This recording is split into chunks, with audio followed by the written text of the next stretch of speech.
Hello. Hello, Kate. How you feeling? I'm good. Yeah, very, very excited. This has been a long time coming. Yes, yeah, it's pretty good, this feeling that we're actually starting this. Yeah, so I think we first talked about this idea of a podcast together probably at least 3 years ago. Would that be right? Oh, yes. Yes. Yeah. We We we are knew we so good at talking that we knew a podcast had to be in the mix somewhere.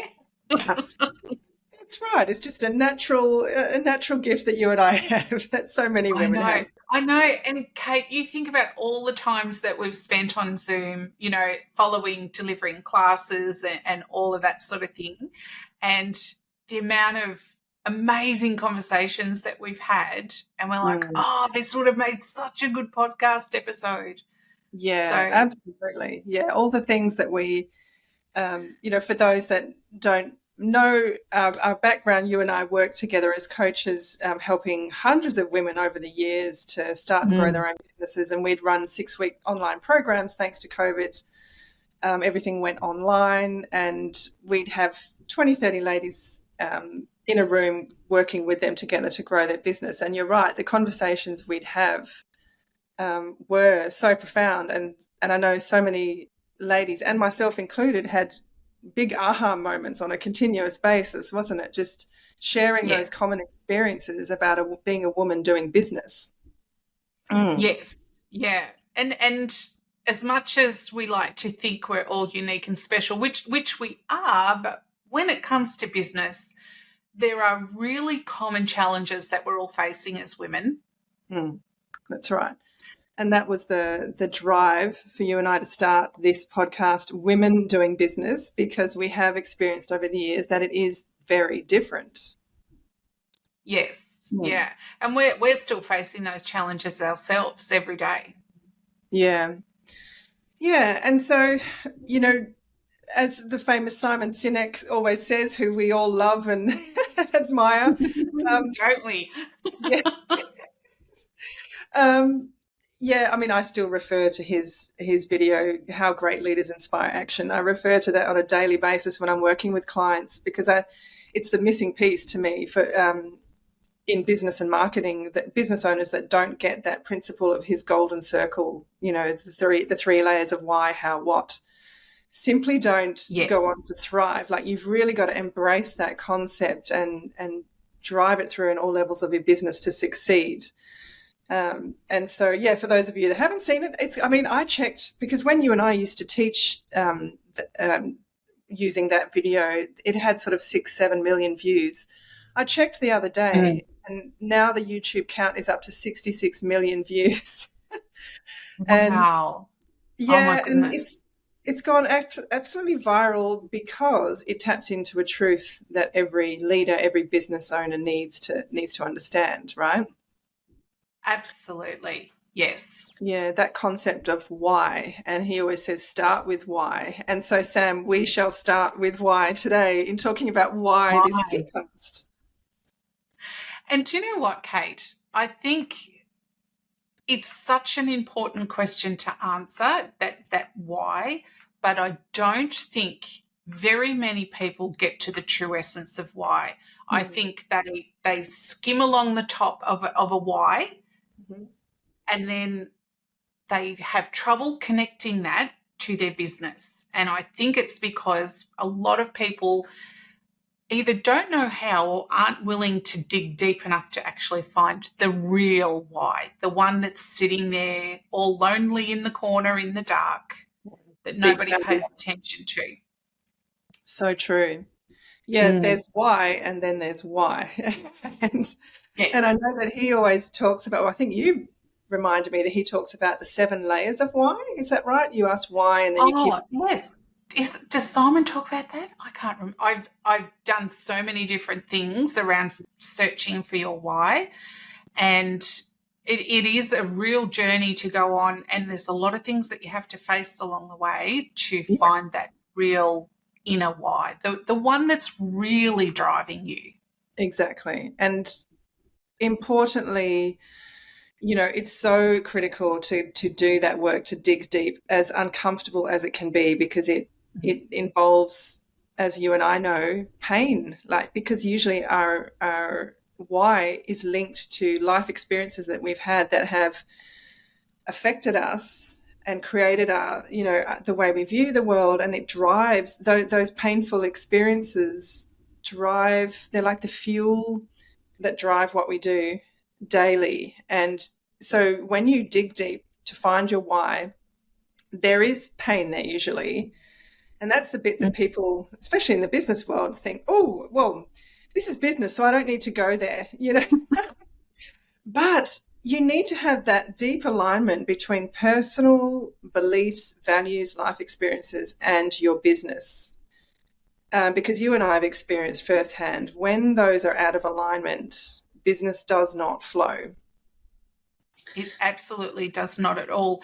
I think that growing up, you can study business at school, you can do degrees in business. That was my degree. I know it wasn't yours, Kate, but that was my degree. But there was nothing ever in the curriculum about the mindset you need in business and the heart and how those things have to align in order to really push forward and be successful. It's missing from all of the curriculum. So true. And that is precisely why I think Simon Sinek's message has become so powerful, because that is the missing piece that hasn't been in any of the business books. But it is so critical. And yeah, like you say, that merging of heart and mind, which is not something that's typically been taught in universities or business schools. It's never been on the radar. But you and I know personally how important it is to really have that alignment, because we've both experienced what it's like to be out of alignment and how hard things then are. And how inauthentic you feel in your message or everything you're doing. So how about you and I start with our why for doing this podcast? The why for the podcast? Yeah. And we had a about a while back. And so typical as women doing business goes, we've had a number of attempts to get this first episode out, haven't we, Sam? We've had technology challenges. We've had life disruptions and chaos. We've had learnings about single audio and double audio recordings. And so here we are. This is not our first episode in a chronological, or in what am I trying to say? We've recorded other episodes and now we're going back to the beginning, because life is not perfect. And as a woman doing business, this is how we roll. We have to embrace imperfection. So we're backtracking to re-record our first episode, which wasn't of high enough quality to release. And yeah, so we had a chat way back before we started about why this podcast. And that's an important point, I think, that imperfection is just such, for me personally, my why in doing this podcast. Imperfection is such a big part of our lives as women doing business. Things are never perfect. There is always chaos we're dealing with. And you and I are both mothers, Sam, and we talk about this a lot. This is our experience as women doing business. We appreciate that it's not every woman's experience. But you have 5 children, I have 2 children, and we're used to juggling a lot of balls. And we'll get onto the discussion of the challenges women face later. But for me, it's about having a podcast that tells all the women out there who are doing what we do, which is growing a business and a family at the same time, that we hear you, we see you, and we get it, and we understand, and you're not alone. And it's okay to say that it's really different for us as women in business, and it's really, really hard. And therefore it's really important to get the support you need, especially from people who understand the unique path that you're on. And, I know why we chose women doing business, because, yeah, it is a very unique path. It's a woman growing a business has unique challenges that she deals with. And so my why is to share what I've learned along the way, to make it easier for those who are also on this path. Yes. I think, Kate, for me, I really want people, first of all, like you said, it's about letting women know they're not alone, you know, because there are hard days and there are good days, and that's true for anything. But on the hard days, you want to know that other people, it's not just you. You're not going crazy, and you're not doing everything wrong. Everybody has those days, and it's nice to hear somebody talk about the hard times so that when they happen, you can tell yourself, okay, yeah, this happens to people and it's just today, and I can move on and be better tomorrow. Yeah. So I'm going to relate this back to having babies because I don't know what it was like for you, Kate, but I remember when I had my first one, there was so much talk about the birth, right? And not much about what happens and how you feel when you go home from hospital and you're all on your own, and how hard breastfeeding is. So because it's something that women have done since, the dawn of time, there is this expectation that we're going to intuitively know what to do. And that sense of failure and or the hormones and letting this baby down and all of that sort of stuff floods in when you can't do it, when it's not working for you. And I think in a lot of ways, I've had those same moments in business where I'm like, why can't I do this? Everyone else seems to be able to do it. Why can't I do this? And I've learned that, that sometimes that's just that day and it's hard. And it's not like that all the time, and you can learn and you can get better at it, and you can get better at dealing with it.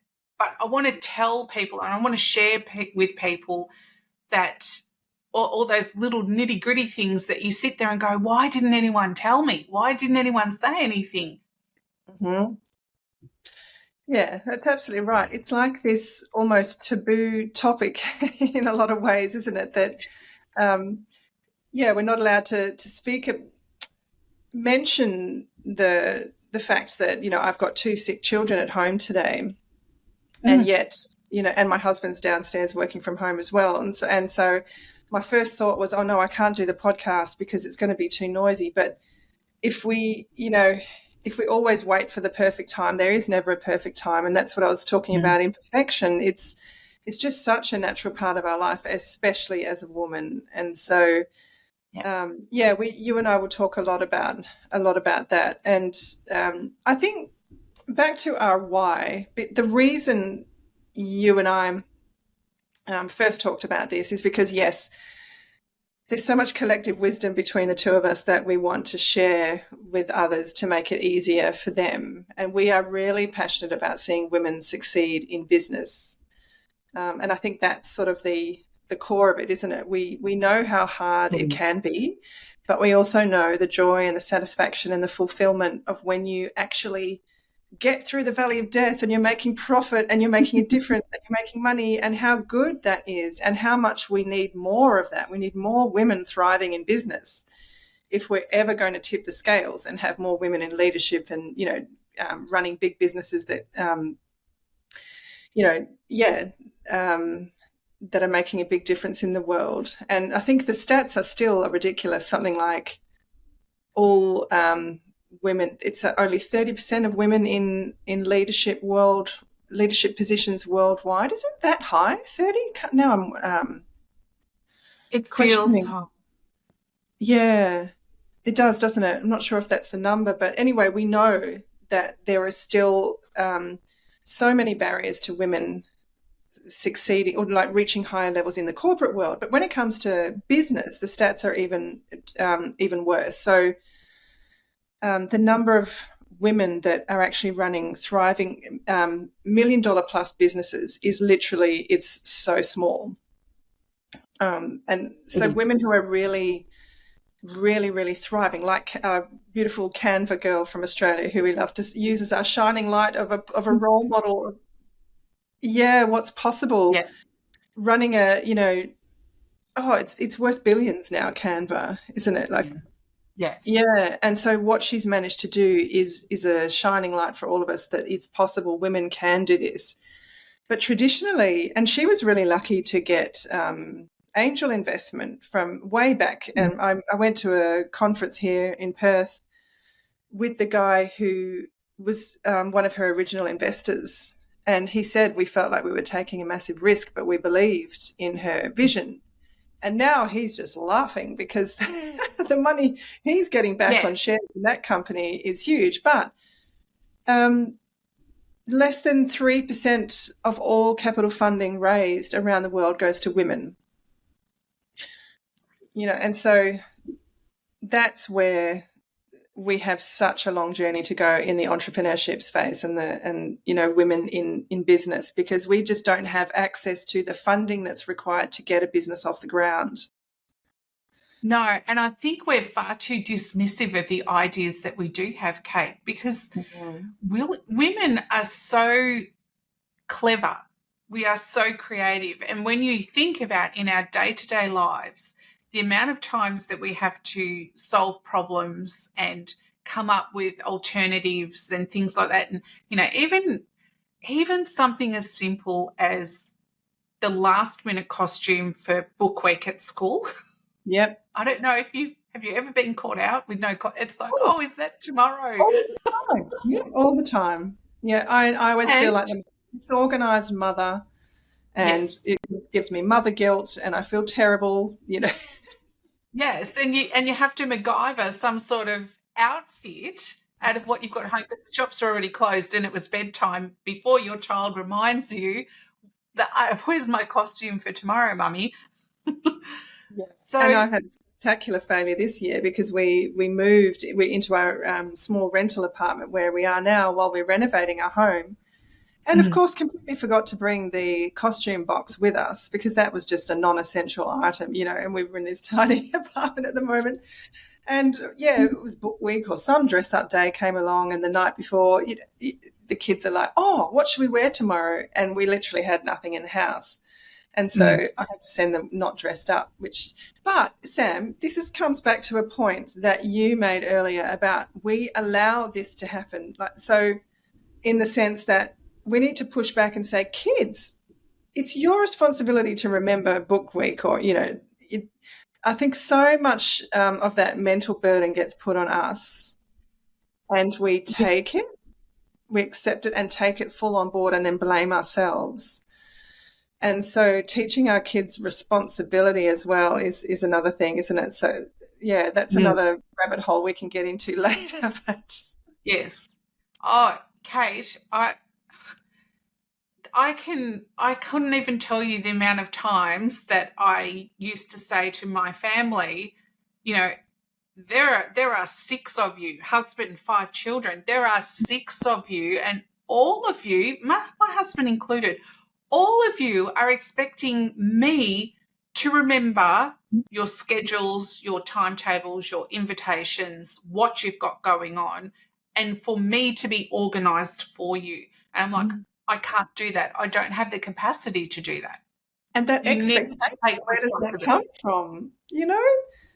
Why is it the mother that is expected to be the one that carries that load and not the father? Because we're so good at it, Kate. But this is why we should be running businesses, because we're so good at this stuff. Yeah. You and I have talked before about growing sort of species of superhumans, mothers, mothers who can just do so much and juggle so many things. And because we can, we do, but then it's taken for granted, and a lot of the time, and our own needs aren't met in that process. So we're not doing ourselves or anyone else any favors by continuing to just suck it up and get on with it and do it all. It's not until dare I share an evil thought that popped into my head. And if we're going to be warts and all on this podcast, I'm probably going to have to say some things that people won't like. But is there a part of the patriarchy that is keeping women convinced that the skills that we have are not translatable into leadership and business because they themselves probably don't have the skills to take over and pick up where we leave off?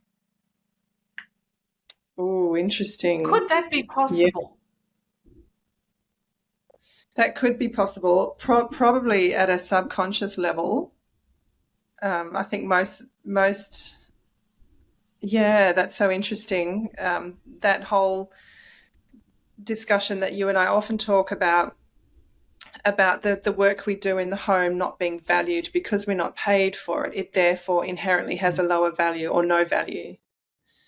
And all those skills, which I'm constantly amazed by some of the mothers at school that are organising this, and and they're on all the committees and they're doing so much stuff, and and how do they manage to do it? I don't know. Some of them are even working full time, and it's like, how are you even capable of doing that? But you're right.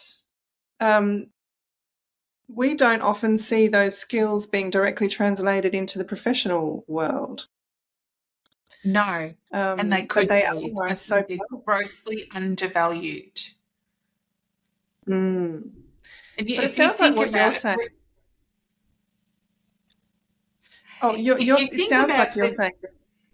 Sorry, we're too excited today.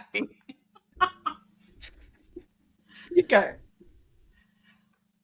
If you think about when women have got to the point where their kids are all at school or whatever point in time they decide that they're going to return to work after they've had a break and have been raising a family. And there is shame around having that hole in your resume of being at home raising a family. Like there was no value in that, in which an employer might appreciate all of the things that you've had to do and learn and manage. But people are like, oh, yeah, sorry, there's a gap there. I was a stay at home mum. It's like, no, you've got amazing skills that you did not have ever before. You've had to Mm. develop lots of new things about yourself.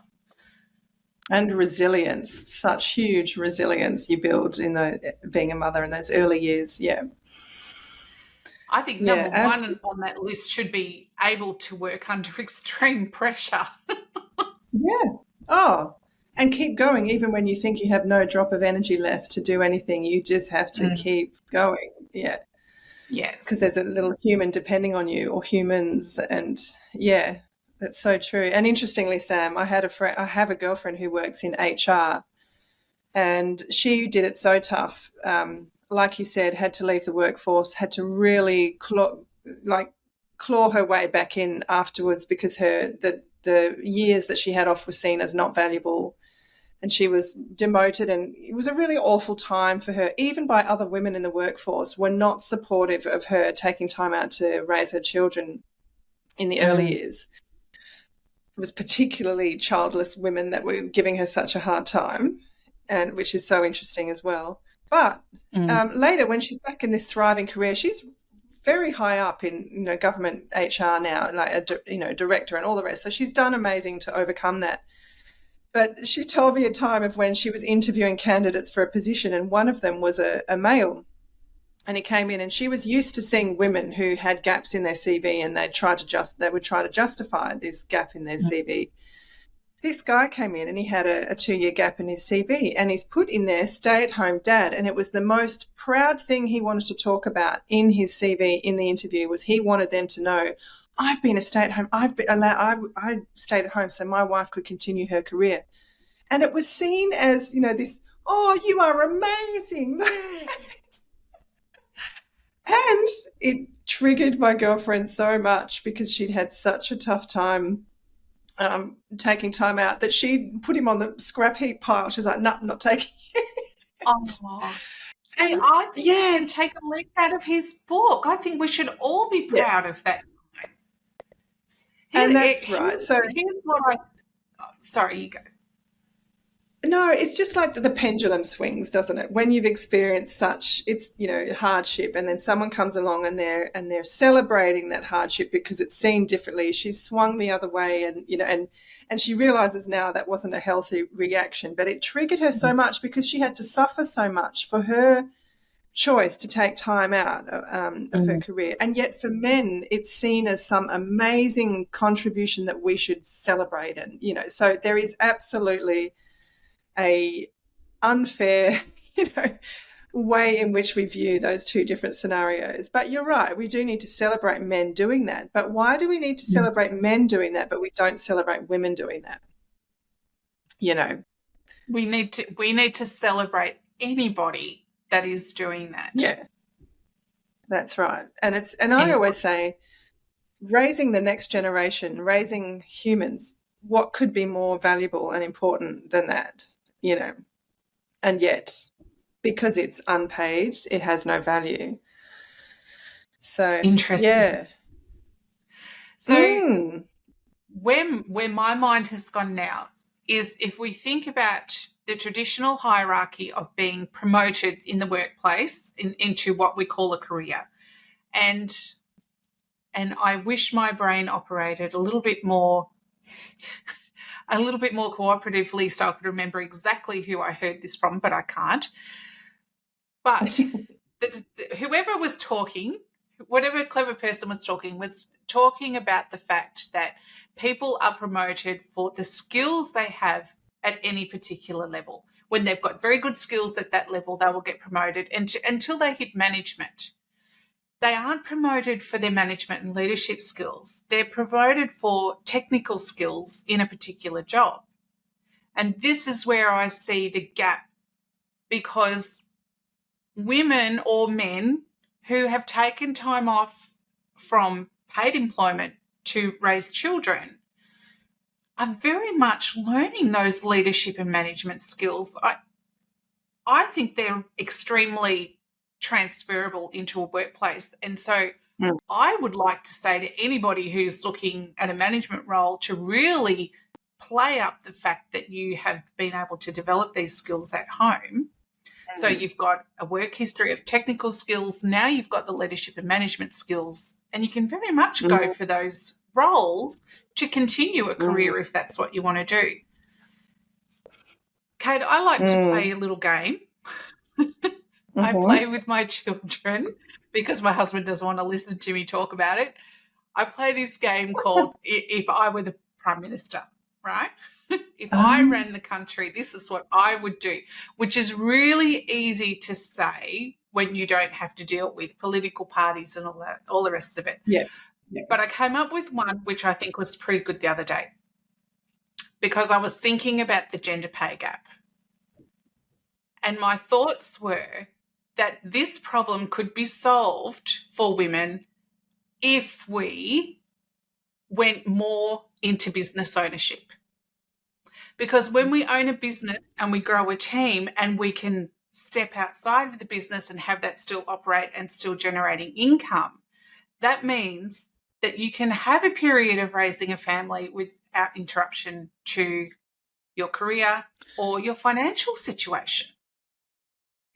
Absolutely. So it's like, boom, I've solved the problem. All women just need to run their own business.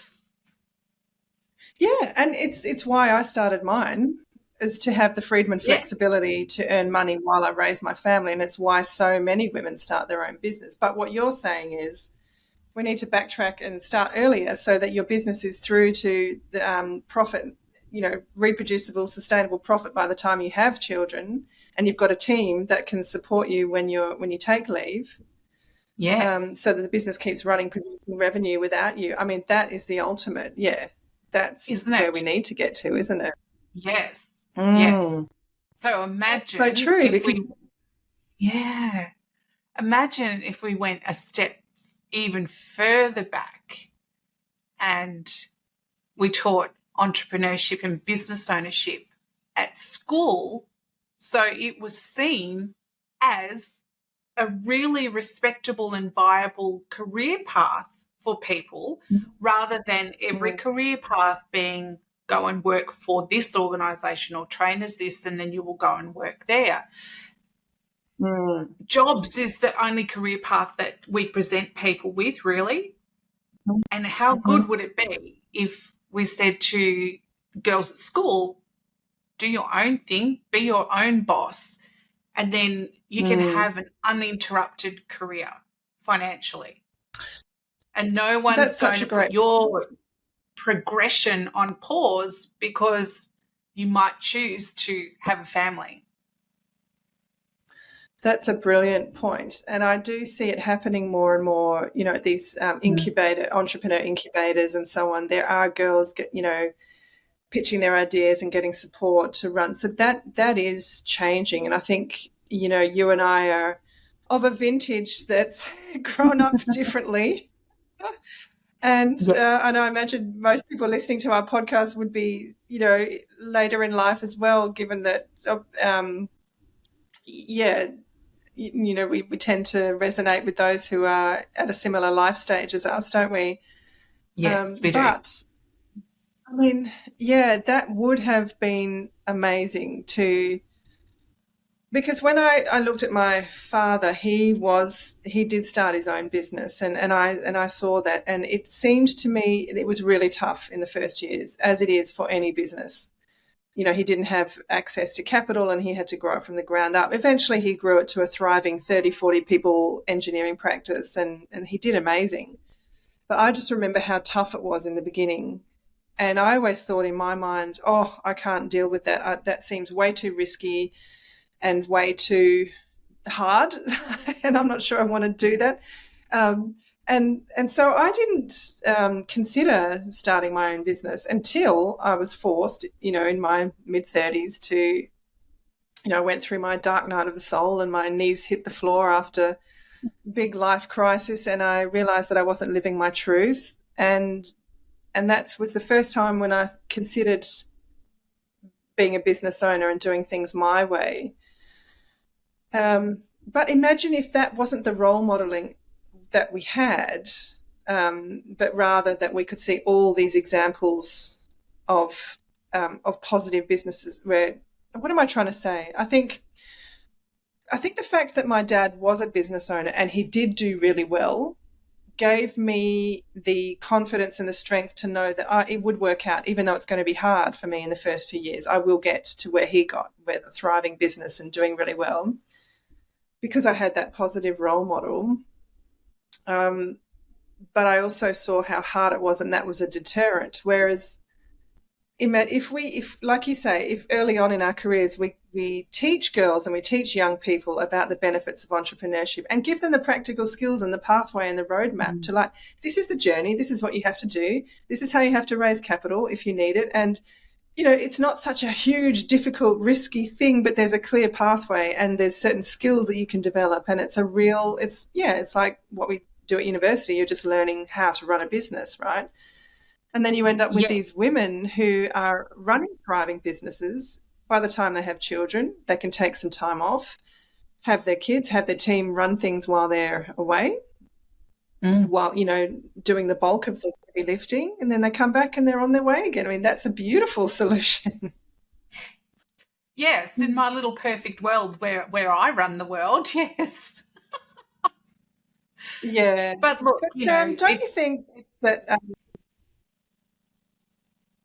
don't you think that there's also certain qualities of entrepreneurship that are not for everybody? So there is a certain type of mindset or belief system or set of skills that you innately need to have in order to be a business owner? Or do you think everyone can learn it and be good at it? That's such an interesting question, because I used to think that certain people were very much going to be successful entrepreneurs and certain people wouldn't. But that all centers around mindset. And what we now know is that your mindset, if you're willing to, if you've got a growth mindset, then you can certainly channel and rewire your brain to think differently and become an entrepreneur. But not everybody wants to do that. So I think the difference will lie in whether the desire to change and become the person you need to be is there. Mm-hmm. Yeah, because it's a real... You and I have talked a lot about building your own business is something that needs to be done in parallel with personal growth, because they can't be done in isolation. So your business is a reflection of you, and so it can only be as successful as your mind allows. And so if you have all these limiting beliefs, or you've got baggage that, or I mean, that to me, every level of my business growth has required a new level of thinking or mindset shifting. And you're right. Absolutely. Some people don't want to do that, or don't see the need to do that, or just it's not their jam. They're not really into that whole personal growth space. And that's okay. Yeah. That's okay, because we need somebody to still be working while we go off and have our families. Otherwise, my perfect world doesn't work. That's right. But I think and that's, yeah, you and I know this from having worked with so many women over the years, that mindset is everything in business, and every Yeah. next level of growth does require a new you, or a new way of thinking, and consciously letting go of stuff that's not serving you, noticing all those money beliefs that you have, all those beliefs about your ability, and working through imposter syndrome, which is so huge for business owners. And yeah, all that stuff that you get to play it quite safe in the as an employee a lot of the time. Whereas if you want to grow a business, you need to constantly push the envelope and push yourself outside your comfort zone. And not everyone's willing or has the desire to do that. So yeah, it's interesting to me. I think there definitely are a lot of ingrown entrepreneurial traits that not everybody has. And so definitely the women that I see succeeding in business are those who are willing to get uncomfortable and feel really scared, put themselves out there, even though it's scary and it's hard, but they know that they've got to do it. And when they do it and experience the joy of having broken through, and it's so good, and so it almost becomes an adrenaline rush after a while, doesn't it? It's like, this feels really scary, so I know that when I do it, it's going to feel really good. Yes. But fear and excitement, when you think about those two things and how they physically manifest in your body, comes out the same. Mm-hmm. When you're scared, your heart races and you feel a little bit sick in the stomach and your hands might tremble and all of those. When you're excited, it's the same thing. So how many times in life are we confusing fear and excitement with each other? And should we be telling ourselves, I'm not scared, I'm excited, just to try and flip the brain so that you'll actually do things rather than sitting there going, it's too scary, I'm not going to do it. Imagine if we could flip our thinking and go, I'm really excited, I'm going to do this, Yeah. Although they do feel different for me. In my mind, they're always there. It's like I often talk about the tightrope walker. You've got fear, you've got this big bar, and on one side is fear and one's excitement, and they're in constant tension with each other. But to me, fear, I remember distinctly those times in my business where I've thought, this is it, I'm going under. I'm like, I am going to, I can't pay my tax bill, or, so I distinctly remember this program I launched back in the early days. And when you put a program out there and you know that you need at least X number of people for it to succeed and for you to make money on it, and then you put it out in the world and you hear crickets. And that level of fear when you put yourself out there and you offer something to the world that you're really excited about and has massive value, and then nothing, or and that is just the I remember that feeling so well, and I used to take it as a sign of failure, but at the same time, I ended up getting, for that very first online group program that I ran, that I found so scary, I think I got 5 women that signed up, and I wanted 15 or I had in my head, though, I wanted 15 or 20 for it to, that was what I had in my mind. And so I did feel like a bit of a failure. But now I've come to learn that you get given whatever you can handle at that time for your next level of Yeah. growth. And if you can really relax into that as a business owner and understand that whatever you put out there, even if no one signs up, that is still learning and feedback. And you can go out to those people and ask them. In fact, last September, a colleague and I tried to launch a program that we thought was going to be amazing and everyone would take it up. We had 2 people sign up. And then we went around and we thought, okay, this is obviously not going to work. We're not going to run an in-room workshop with 2 people. So we picked up the phone and we rang everyone that had expressed interest who didn't sign up. And we got such great feedback. And they all said, look, we're just really, really time poor and we love the information you're giving. But actually what I want is you to just do it for me. I don't want to know how to do it. I want it just done for me. And we're like, great. Okay. So that's what we did. We said, oh, all right. So what do you need in your business? And we'll find a way to make it happen for you because we have the skills to do that for you. We can facilitate that. So it set us off on a whole different trajectory, but it helped us tap into what the market actually needed. So there's always, if you can get your mind around the fact that things don't always work out how we think they could or should, or how we planned it, but everything is perfect and gives you the feedback you need or the situation you need for that next level of growth. And so for my first online program ever, 5 people was perfect because I couldn't have handled more with the technology and trying to facilitate the conversation. In hindsight, it was the exact number I needed. Yeah.